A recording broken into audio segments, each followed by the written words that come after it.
Стартовал второй этап спартакиады учащихся спортивные якутяне. По всей Якутии будут проводиться самые разные соревнования по 29 видам спорта. Первый день открывает чемпионат и первенство республики по легкой атлетике в помещении по спорту лиц ОВЗ. 180 участников, из которых 82 юниоры и юниорки. Соревноваться будут на дистанциях 60 и 200 метров, а также в метании ядра. Итоги войдут в зачет спартакиады, а из победителей чемпионата будет сформирована сборная республики для участия на чемпионате России летом этого года. 2 года назад распоряжением нашего главы Арсения Сергеевича Николаева данная спартакиада была возобновлена.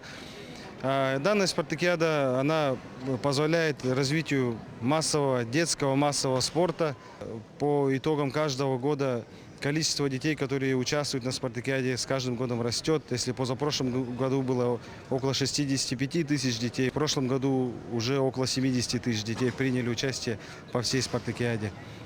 Надеемся, количество детей, которые будут систематически заниматься спортом, будет все и расти, и расти.